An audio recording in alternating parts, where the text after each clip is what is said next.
sounded legitimate. Tamara Glarum thought she was doing everything right. What appeared to be a problem with her PayPal account sent her searching for help. She Googled what she thought was the number, but instead she was connected with a scammer. He said, by the way, I want you to know that someone is trying to get into all of your accounts, and we have a fraud department that's going to walk you through how we can fix that. Tamara says the guy on the other end sounded legitimate. He even emailed her a copy of his work ID to gain her trust.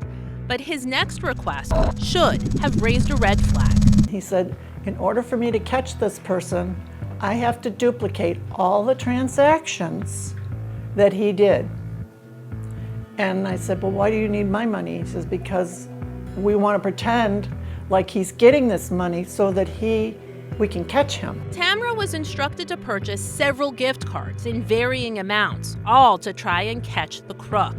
Then she was told to take more money out, putting that into a Bitcoin ATM.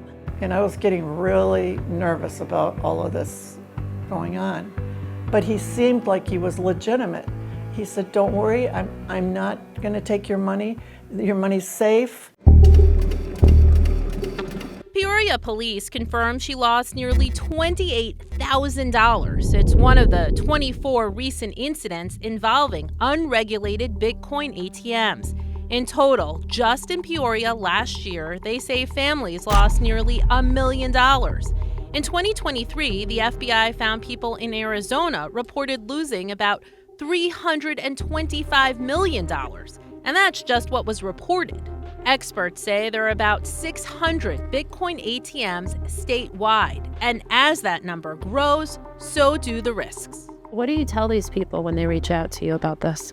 What can you say? You know, you just pretty much tell them that just sorry, and there's nothing much we can do. Ron Norfleet is the sole investigator in the Yavapai County Sheriff's Office fraud unit. Unable to solve the growing problem on his own, Norfleet reached out to the Arizona Attorney General's office for help. Let's do it. We rode along with Norfleet as he stopped by dozens of Bitcoin ATMs, posting these signs. It's part of a new initiative to warn the public their money might be in danger. They are Hollywood actors, and they can figure out your mood about 2 nanoseconds once they get you on the phone. So it was really eye-opening at the beginning just how much nefarious activity, how much fraud happened. Anthony Zervos is a fraud analyst for Digital Mint, a company that used to own and operate Bitcoin ATMs. Their ATMs used to flag new customers who were making large transactions, running them through a series of questions to determine if they were being scammed. Maybe 2 in 10 were legitimate, maybe 2 in 10 were actually like, I know what I'm doing.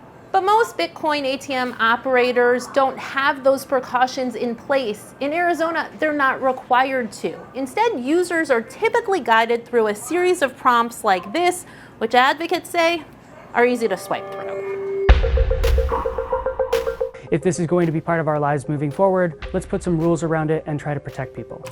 Seniors are particularly susceptible. That's why Brendan Blake with AARP Arizona says they've appealed to lawmakers on the state and federal level.